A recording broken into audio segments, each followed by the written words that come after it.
O sistema elétrico do coração, e nós vamos começar primeiro abordando alguma coisa de anatomia, ele depende basicamente de uma condução harmônica entre o músculo atrial, e essa condução depois ela se faz da mesma forma harmônica através, sim, aí no ventrículo, de um sistema especializado de condução.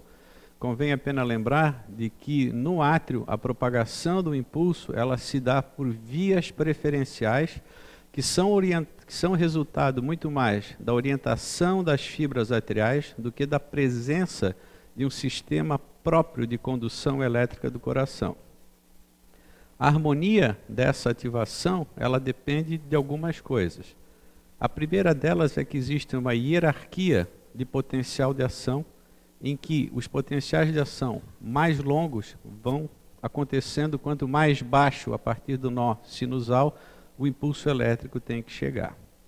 Também é importante dizer, de uma maneira sintética, que apesar do potencial de membrana ser semelhante na célula atrial e na célula ventricular, esse desenho semelhante ele se faz a partir da ação de canais diferentes.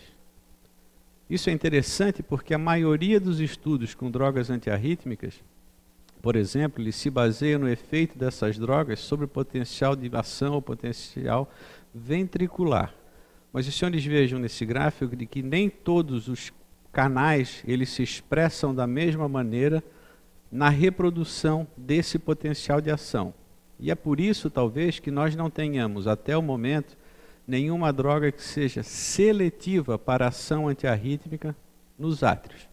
Todas as vezes que a gente usa uma droga com a intenção de afetar o átrio, esse efeito se baseia numa suposta ação que ele venha a ter no ventrículo. Existe um interesse enorme, obviamente por causa dos problemas de fibrilação atrial, de se desenvolver drogas que sejam seletivas de ação no átrio, mas nós ainda não chegamos a esse ponto. Dessa forma, então, quando nós, ao longo desse dia, nós vamos discutir algumas das formas de arritmia, nós vamos tentar ter sempre em mente os três importantes canais. O canal de sódio, que é o canal responsável pela entrada de sódio na célula atrial, depois os canais de cálcio e o mais importante de todos, os canais de potássio, que são o grande componente responsável por toda a repolarização. Durante as apresentações, nós vamos voltar a esses conceitos. Mas entre as arritmias cardíacas, independente do mecanismo dessa arritmia, seja ele por um potencial deflagrado, seja uma reentrada anatômica ou funcional, esse mecanismo só é acionado a partir do momento em que o substrato é moldado por alguma coisa e sobre esse substrato modificado, por exemplo, pela ação do sistema nervoso central, existe então um deflagrador, um gatilho. Esse é o conceito genérico da arritmia. Como forma de tratar todas as arritmias, eu posso justamente atuar nesses três elementos, isoladamente ou todos juntos. Por exemplo, eu posso eliminar as extrasístoles que deflagram uma arritmia ventricular. Ou eu posso modificar o substrato sem mexer na extrasístole e fazendo com que, mesmo a extrasístole continuando presente, aquele substrato já não seja mais capaz de sustentar a arritmia. E dessa interação entre o substrato e o gatilho, que precisa sempre de uma modulação autonômica para acontecer, é por isso que o doente que teve um infarto há 10 anos atrás leva 10 anos para ter a primeira taquicardia ventricular, é justamente por conta dessa interação entre o gatilho e o substrato, que uma vez modulado pelo sistema nervoso autônomo, ele permite que aquela arritmia ocorra.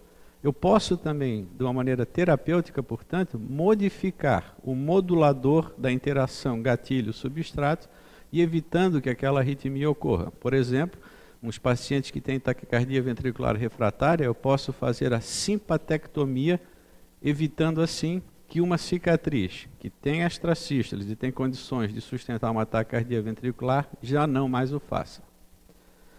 Mas o que é mais importante, como conceito teórico, é compreender que de todos os fatores relevantes para a ocorrência de uma arritmia, o único que importa, o único sem o qual nenhuma arritmia vai acontecer, é o bloqueio unidirecional.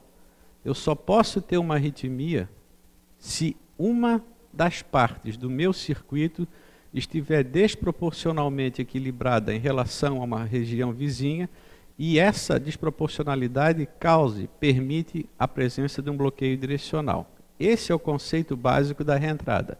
Muitas vezes a gente acredita que o que importa na reentrada seja a condução lenta, mas não é assim. A condução lenta, ela favorece, ela facilita a reentrada, mas a reentrada só é iniciada a partir do momento em que eu tenho um bloqueio unidirecional. E isso ocorre à medida em que eu tenho diferenças, por exemplo, no potencial de ação dentro de uma mesma região, em que o meu potencial de ação é heterogêneo. Se não fosse assim, como acontece, por exemplo, no coração normal, eu nunca teria a possibilidade de ter bloqueio unidirecional e, portanto, não teria nenhum tipo de arritmia. O que é o bloqueio direcional de uma maneira bem sucinta? Vamos imaginar esse circuito potencial que ocorreu, por exemplo, depois de um infarto agudo do miocárdio. Ou vamos imaginar que essa via se represente aqui o nó AV e essa outra uma via acessória, um Wolff-Parkinson-White. Enquanto a condução por essas duas vias ocorrer de forma homogênea, o impulso elétrico vai acabar sendo extinto em alguma região do coração. Mas no momento em que uma das vias, por exemplo, a diferença de potencial de ação, de duração de potencial de ação, ela se interrompe, ela é bloqueada, isso permite então que o impulso elétrico que chegou até essa via, que agora não se ativa mais anterogradamente, ele seja, portanto, ele volte por essa via retrógrada e comece a gerar aqui um movimento reentrante, um movimento circular perpétuo. Senhores, vejam que dentro desse esquema não existe a necessidade de condução lenta. Eu não preciso ter uma cicatriz conduzindo o impulso elétrico lentamente, apenas há necessidade imperiosa de que se tenha bloqueio unidirecional. Senhores, vejam que esse conceito é muito importante, porque todas as vezes em que eu vou ter um bloqueio unidirecional e um movimento circulante, existem alguns componentes do sistema que a gente tem que entender para entender a ação antiarrítmica e a ação pró-arrítmica das drogas. Vejam, senhores, que do ponto de vista teórico, uma vez que a reentrada tenha se estabelecido, eu tenho dois componentes aqui. Eu tenho a ponta, a cabeça da frente de onda de propagação, eu tenho aqui a cauda. E em azul aqui no meio, existe um local por onde essa frente de onda está passando, que representa aqui o período refratário absoluto daquela porção do circuito. À medida em que eu vou me afastando da cabeça da cauda, da frente de propagação, eu vou fazendo com que esse período refratário se torne progressivamente mais normal. Representando aqui, nesse degradê de azul, o ponto do circuito em que eu tenho um período refratário relativo. E os senhores vejam o que é mais importante. Dependendo do comprimento de onda dentro desse circuito, formado por uma porção de período refratário absoluto e uma de período refratário relativo, eu tenho aqui um gap excitável. Por que isso é importante? Porque todas as vezes que eu for dar um remédio, eu tenho que pensar o que esse remédio está causando. Se eu der, por exemplo, um remédio que bloqueia o canal de sódio, ele não atua no período refratário da célula, ele não estende o período refratário da célula. E é por isso mesmo que ele é pró-arrítmico. Os senhores imaginem que ao reduzir a velocidade de condução sem alterar a refratariedade do circuito, eu aumento o meu gap excitável, a ponto de permitir, dentro de um mesmo circuito, que antes era dominado por uma frente de onda, que eu possa ter agora duas frentes de onda viajando, propagando-se dentro do mesmo circuito. É por isso que, por exemplo, é absolutamente contraindicado, e eu vejo que isso acontece ainda de uma maneira frequente, prescrever bloqueador de canal de sódio. Por exemplo, propafenona, para pacientes que tenham cicatriz ou tenham qualquer anomalia cardíaca.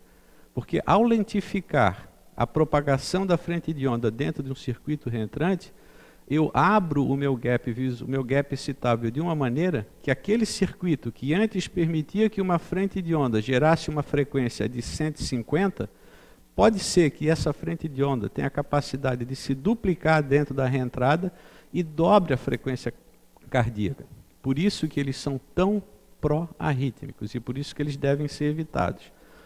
Quando a gente vai prescrever alguma droga antiarrítmica, o que se mais procura fazer, por exemplo, no paciente que tem alguma cicatriz, é sempre utilizar drogas da classe 3, porque elas prolongam a refratariedade, fazendo com que a distância entre a cauda e a cabeça do circuito, portanto, o comprimento de onda de propagação, se prolongue, diminuindo o gap excitável.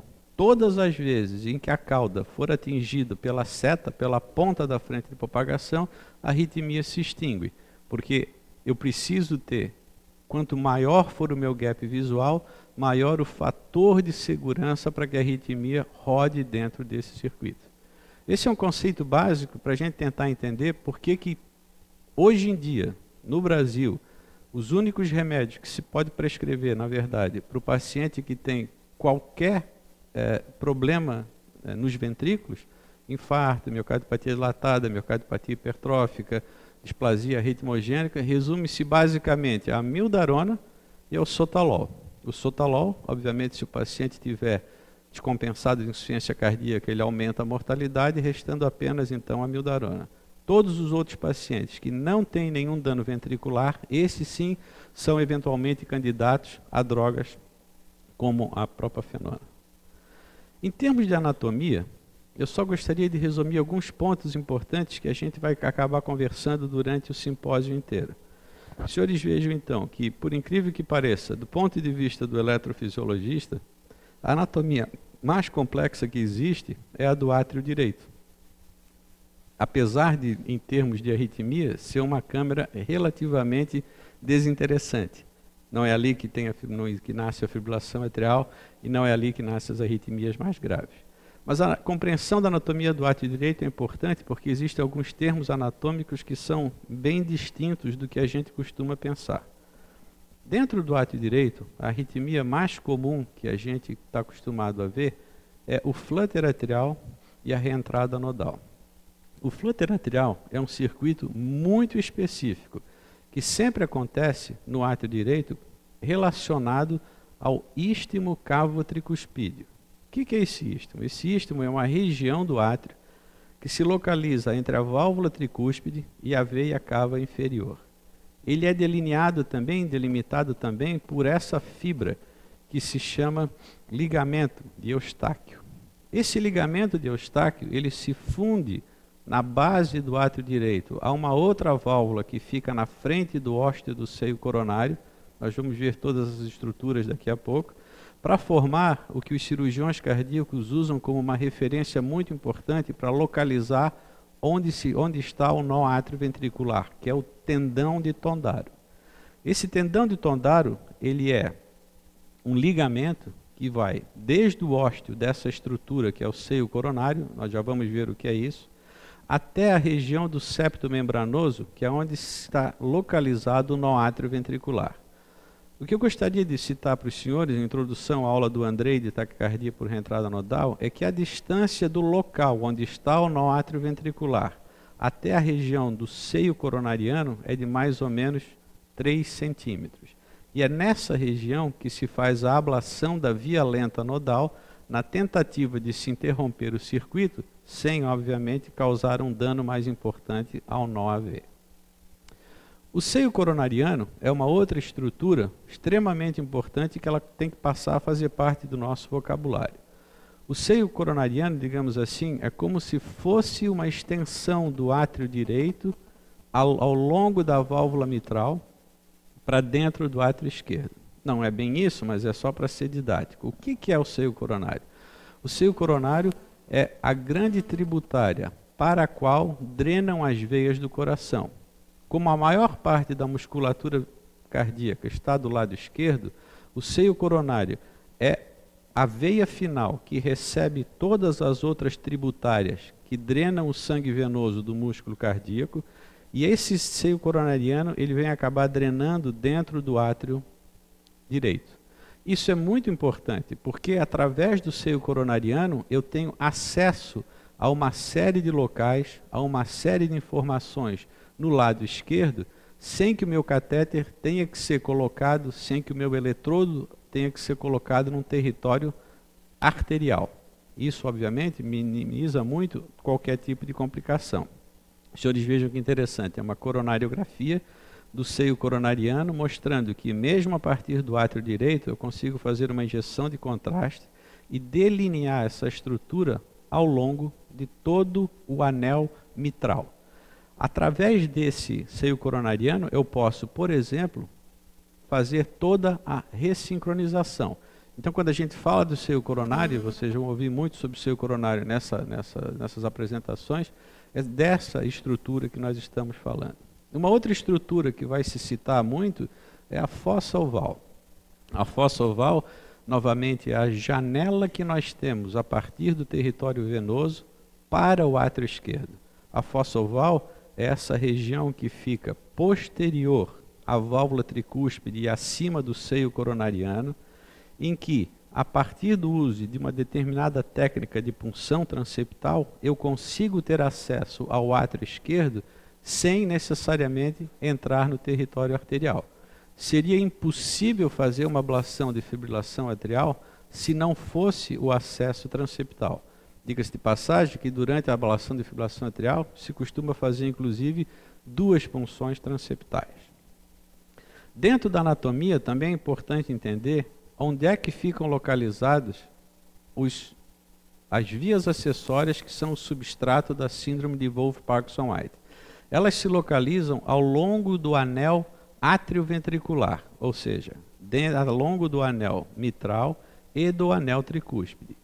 Essas regiões elas são bastante longe do nó atrioventricular, mas também existem, nós vamos ver, algumas vias acessórias que se localizam muito próximas ao anel atrioventricular, no meio do anel AV, que fica justamente no meio entre a tricúspide e a mitral. E a gente tem que ter cuidado durante esse tipo de ablação. É importante destacar que o anel da aorta não faz parte do anel atrioventricular. Ele fica num outro plano e raramente existem vias acessórias conectadas ao anel da aorta. Em relação ao átrio esquerdo, que se vai falar muito disso, é importante a gente compreender uma coisa da anatomia do átrio esquerdo.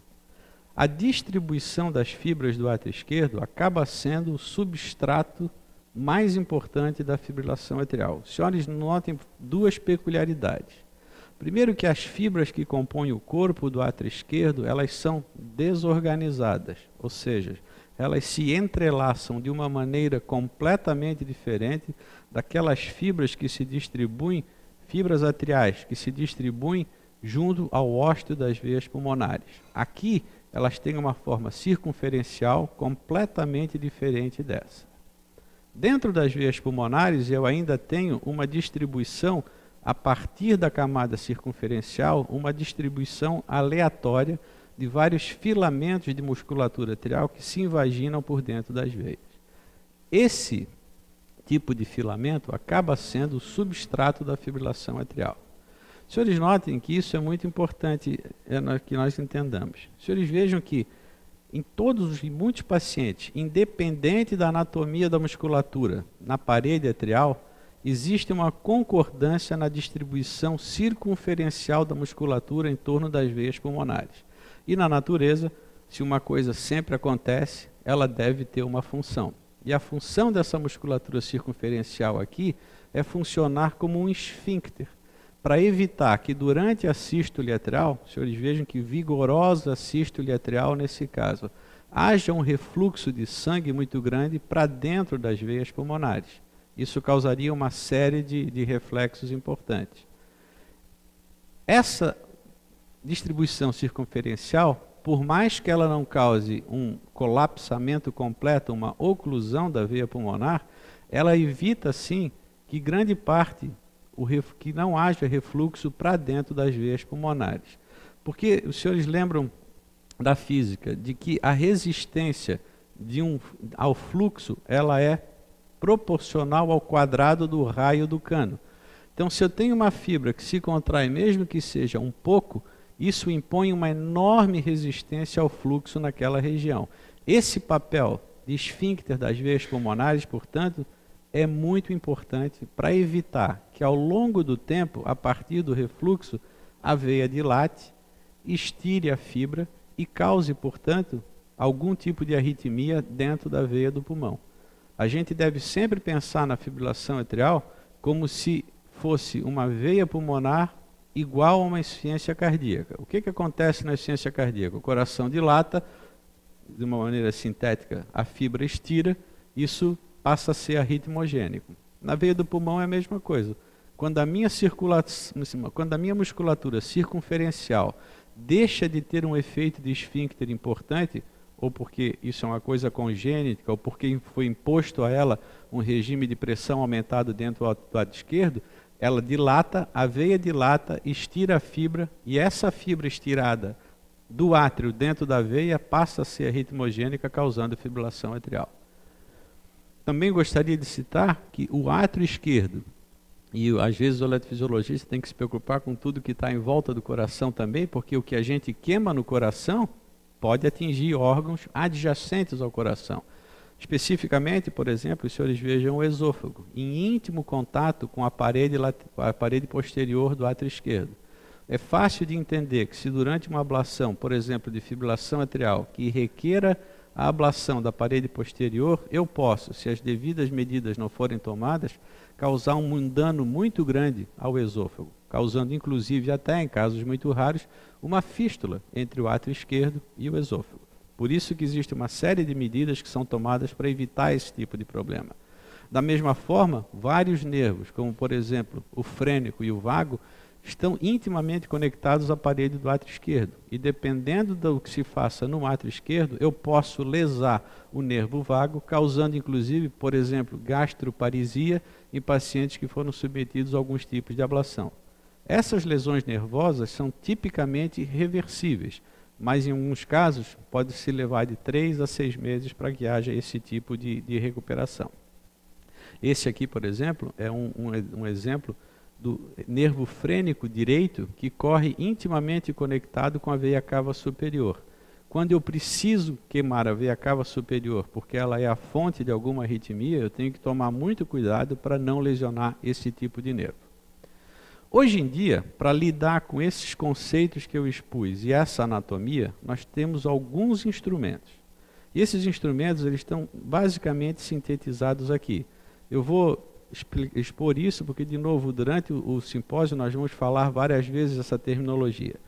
O tipo de catéter que se usa em eletrofisiologia ele é definido basicamente pelo número de polos, pelo fato dele ser deflectível ou não e se ele é irrigado ou não. A gente sempre usa um catéter irrigado quando faz uma ablação do lado esquerdo, porque existe em tese a possibilidade de, ao fazer a ablação, eu ter uma temperatura muito elevada na interface entre a ponta do meu catéter e o endocárdio que está sendo ablacionado e naquela região se formar um coágulo. Um pequeno coágulo do lado direito tem pouca importância clínica, se é que tem alguma. Um minúsculo coágulo do lado esquerdo pode se revelar uma catástrofe. Então, todas as vezes em que eu vou fazer uma ablação do lado esquerdo, existe uma tendência a se usar um catéter com irrigação aberta, que vai refrigerar constantemente a interface entre o catéter e o endocárdio, evitando de uma maneira muito eficiente que esse tipo de complicação ocorra.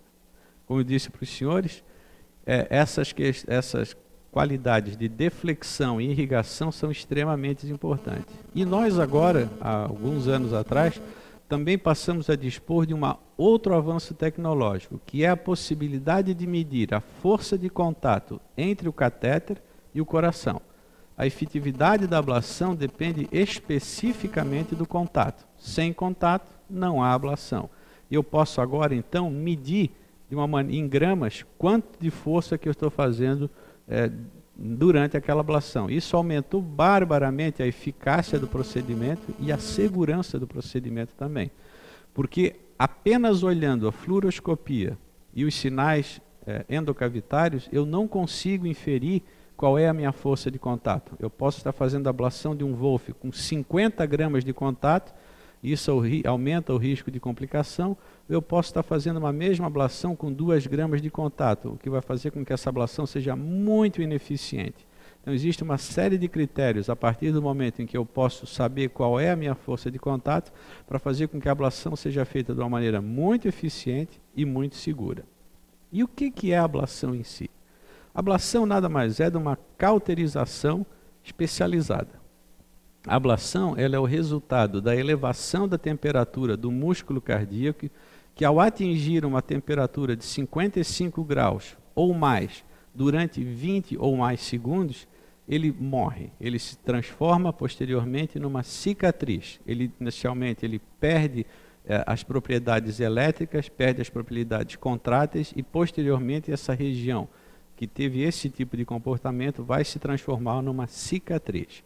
Isso é feito a partir do momento em que eu passo uma corrente entre o meu eletrodo e um eletrodo indiferente que é colocado na perna ou nas costas do paciente. O mesmo conceito do bisturi elétrico. A diferença aqui, claro, é que o comprimento de onda da radiofrequência é diferente do bisturi elétrico, porque se fosse o mesmo, ao encostar com bisturi elétrico no coração, é como uma pilha de 9 volts, né? Fibrila na hora. Então foi preciso que se encontrasse uma forma de comprimento de onda, de corrente elétrica, representada aqui pela radiofrequência, que me permitisse o aquecimento do tecido cardíaco quando a corrente passa da ponta do catéter até o eletrodo diferente, sem que isso causasse então fibrilação ventricular. À medida em que eu tenho o controle da minha força de contato e eu tenho eu libero a radiofrequência, a minha lesão ela vai sendo formada. Quanto mais contato eu tenho, mais profunda é a minha lesão. Dependendo da região em que eu esteja, por exemplo, se eu pretender uma lesão profunda no ventrículo, eu tenho que exercer um tipo de força. Se eu preciso de uma lesão atrial com um aparelho de 2 milímetros, é outro tipo de força. Imagine os senhores que até 3 anos atrás se fazia isso tudo por inferência, já que não se sabia qual exatamente era a força de contato. Mas é importante também citar que com a gramagem, com o contato devido, eu posso causar lesões enormes ao tecido cardíaco. E é por isso então que todos esses materiais em eletrofisiologia têm que ser usados com muita parcimônia, para que a gente possa aplicar a quantidade certa de energia para cada substrato em cada indivíduo em si. Quando eu junto todos esses conceitos, eu trago o paciente para o laboratório de eletrofisiologia, cujo papel, basicamente, é comparar o registro endocavitário ao eletrocardiograma de superfície, a partir do momento em que os catéteres posicionados em determinadas regiões do coração vão me mostrar a contribuição elétrica daquele local para o eletro de superfície. É isso que permite que eu faça todas as analogias dentro do coração. O problema da eletrofisiologia até recentemente é que o posicionamento desses catéteres, quando é feito por radioscopia, havia necessidade de se gastar muito tempo de fluoroscopia. Não era incomum que, alguns anos atrás, fizesse uma ablação de fibrilação atrial com 45 minutos de fluoroscopia. Hoje, esse tempo foi reduzido para 3 ou 4 minutos, porque se utiliza um outro tipo de instrumento.